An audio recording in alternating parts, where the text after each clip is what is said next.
Have you ever listened to music way out of your comfort zone, but surprisingly, it became one of your favorite things of all time? Because that happened to me, and I want to talk about the Dead Star album by King Buffalo. King Buffalo describes itself as a power trio bonded by the forces of flow, space, and heaviness. And those words perfectly describe their blues-tinted, psychedelic, krautrock-powered tsunami of sound. You can tell they had a lot of fun writing their Spotify description. If I had to describe it, I would do it like this. Their music has drawn out powerful bass tones that reverberate within your chest and create a feeling of enormous empty space that the rest of the music drifts through. The sounds fill this space with cosmic subjects like red dwarfs, waning stars, and supernovas. Since I'm discussing a trippy psychedelic rock album, maybe I could change the lighting to an artistic, ominous crimson glow that really fits the first song, Red Star, Part 1 and 2. I'm going to be discussing every song in order because the album is only 35 minutes long and has 6 songs in total. Half an hour might sound like a lot for just 6 songs, but you have to realize some are in the 3 to 5 minute range, others are 8 or even 16 minutes long. That might sound ridiculous, but I think King Buffalo really comes into their own on the longer tracks because those have the proper time to develop. The first half of the album starts with a minute of long, reverberating synth chords that will form the basis for the rest of the song. A quiet rumbling around 140 eventually builds to dampened drums a little less than 2 minutes into the song. The background vocals are incomprehensible at first, but they become clearer, describing an apocalyptic landscape.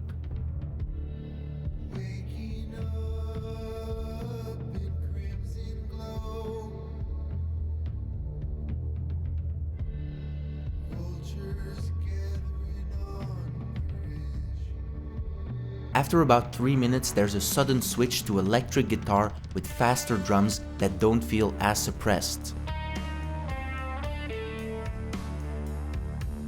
Give it a minute and we return to the slower drum with more bass, this time with some of the dampening removed, resulting in a fuller and more energetic sound than before the guitar interlude.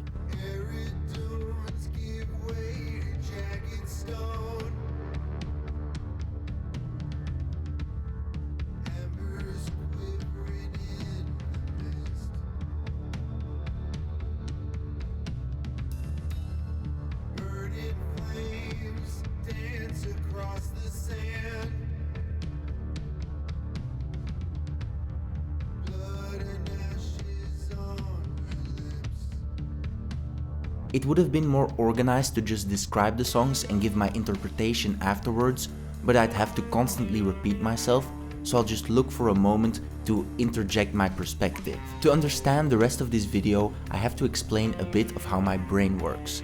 I'm a very visual thinker. When I'm listening to any kind of music, I create vague images in my head that fit the song. That's why it's so interesting that these two sounds, the suppressed drums and the energetic guitar, switch between each other. The long chords in the beginning set the stage. They introduce us to the where this song takes place in. From looking at a few clues like the titles of the songs, the artwork for the album, and the overall feel created by the synths, I would say somewhere in space. With the introduction of the drums, we get pulled closer. The lyrics hint at a dark and decaying place bathed in a red glow. Then the guitar cranks the focus even higher. The song isn't just conveying a general mood or setting anymore, it's zoomed in on a specific individual subject. It's essentially a wide to medium to close-up in musical form, or at least that's the way I read it. I'm taking a stab in the dark here and calling this subject the protagonist. I know that word invites a whole lot of connotations, like the songs having a story with characters, but I think it's useful for the analysis I'm trying to make. Once the vocals are done, the guitar takes over again, only to fade into the background when the next verse comes around. The lyrics are about a being on an ivory throne looking down with vicious eyes. The masses cry for gentle treatment, but the entity in the sky is silent. We're introduced to a second subject in stark contrast with the first, a powerful someone oppressing the people who live in this place.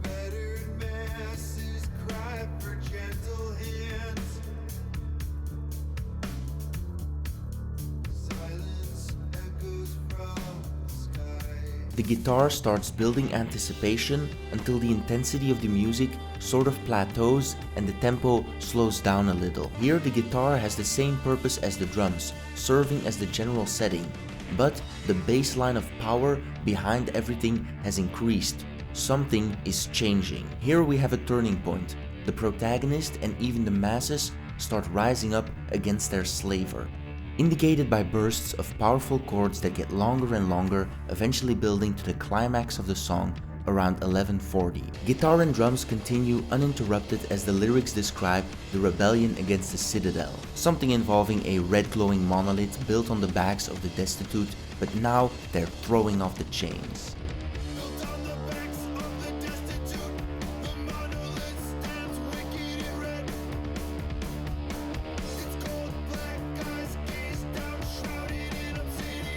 At this point it should be obvious why the song title refers to part 1 and part 2. You have the build-up and then the actual high stakes, high energy event.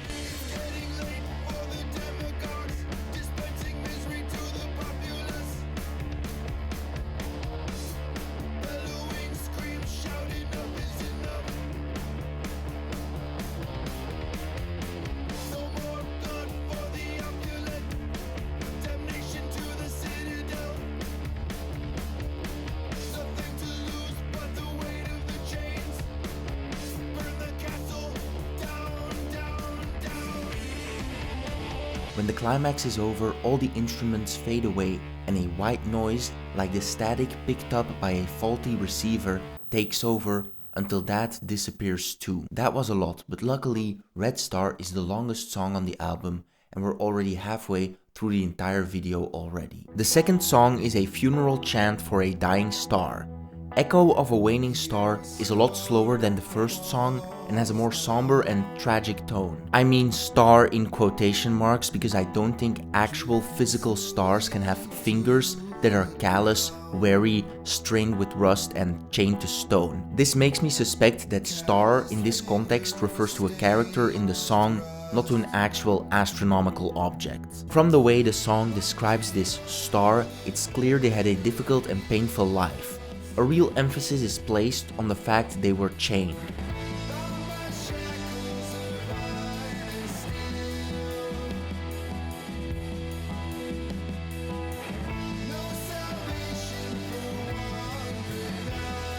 If you've been paying attention up to this point, you'll notice something is off here. In the first song, Red Star, the red glow is associated with the monolith and the citadel, the sources of oppression. But here, the star is presented as a victim. I can't resolve these contradictions now, but give me 2 songs and we'll get there. It's just important that I point your attention to it because the album sets it up so well. Also interesting to note, the last line of the song talks about waiting for morning sun. That will become clear in like 3 songs.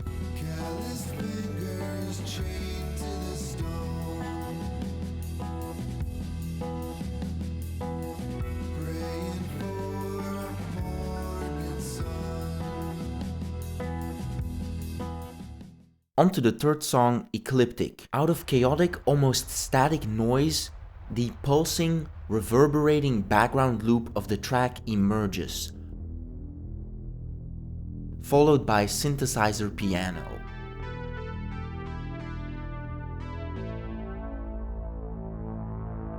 After about a minute, the addition of a simple drum loop turns the song into, and according to my notes I wrote down, a cyberpunk type beat.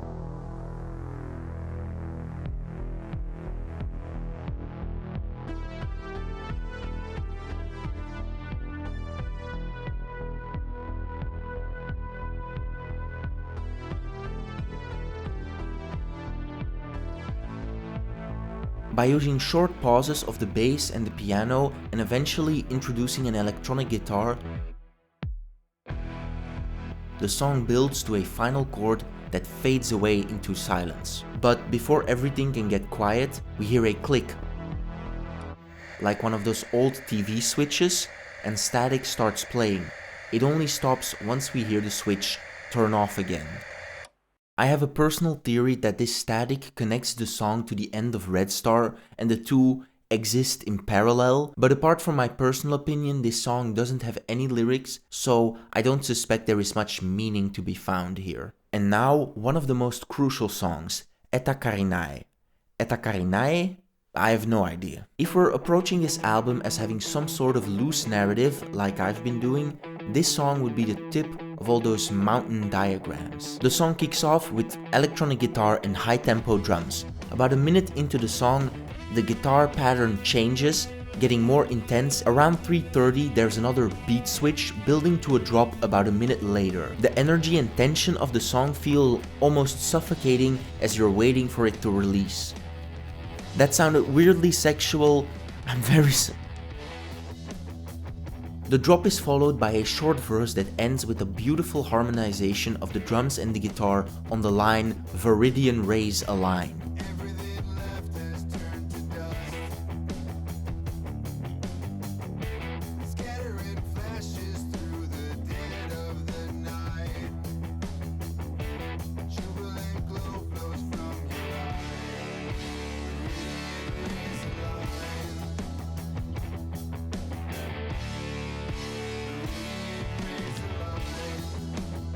Then another verse that ends with the same harmonization, and when that is done, the song calms down to an uncomfortable synth sound that gets suddenly cut off.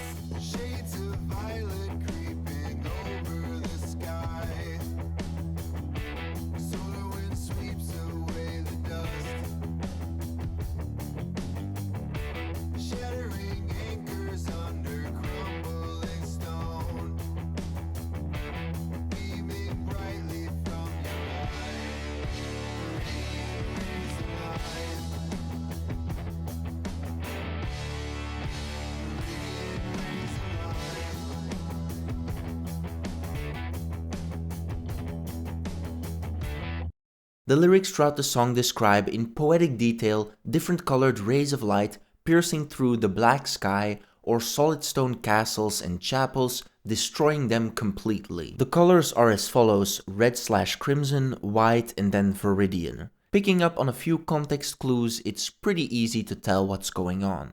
The star is going supernova. I'm pretty certain of this because while the name Eta Carinae might not be familiar to most, it is the name of a star system that has already experienced eruptions, including a great eruption, and it's currently getting brighter, possibly building to a next explosion. The title of the song also answers our questions from Echo of a Waning Star, because Eta Carinae is a dual star system with a smaller and a larger star. This is a story about an underdog rising up against the oppressor, but victory cost them their life. Dead Star is the last new track on the album and the epilogue of our journey. It's a melancholic song about the decay of life bound to a withering star, using the imagery of an albatross falling out of the sky.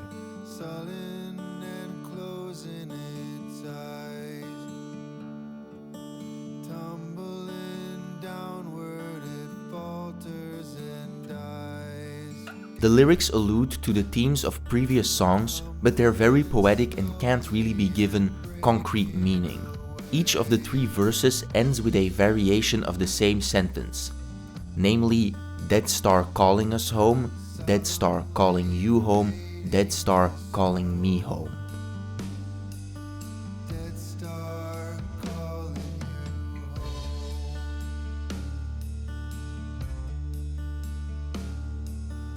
Okay, so I just understood the lyrics by looking at them again. My description was going to be short, but I just got what the song is about. So the first verse ends with the line, Dead Star calling it home, referring to the albatross dying and falling out of the sky.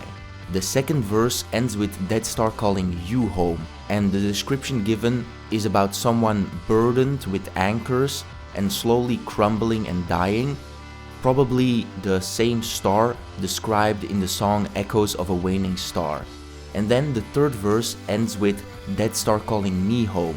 The lyrics describe the same event as the end of Eta Carinae, the green light destroying everything, where presumably the red star is destroyed. It's a song from the perspective of the red being about its own death.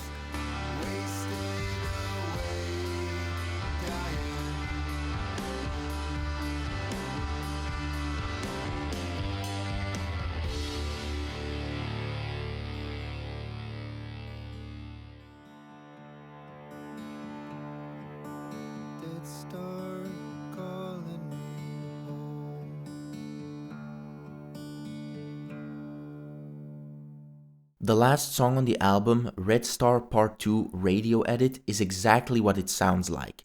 A cut down version of the intense second half of Red Star for radio consumption. I don't really understand the need to include this on the end of the album. One, a song released in 2020 having a radio edit seems weird to me. It makes me wonder what station they're even getting played on, but granted, I almost never listen to the radio anymore. It seems, honestly, an almost archaic thing to do, especially if you're looking for music. I don't really understand the need to make this, and then the need to put it on your album, especially because Dead Star was a much better closing track for an album that is so thematically and narratively cohesive. It just feels put on at the end to add a little more length, which wasn't necessary because from the beginning it's clear this is a short but quality experience. Maybe there is some artistic choice being made, but I just can't see why you would do this. It's the album's only major flaw that there is just a song at the end you don't even feel the need to listen to. Overall, every other song was great, they all fit together really well. Just ignore the last one and you have perfect 10 out of 10. Would recommend you listen to it in its entirety. It takes around 20 minutes, so you certainly can find the time. So, every song has been covered. Now it's time for me to admit I have done some heavy interpretation of the lyrics and even of the music on its own. Some of the things I've pointed out must have been intentional. Certainly not all of them, but you don't just include obscure astronomy references like Eta Carinae without knowing what that is and doing some research. Depending on the reaction to this video, I might talk about their music again, at least if I enjoyed their other albums and have something to say.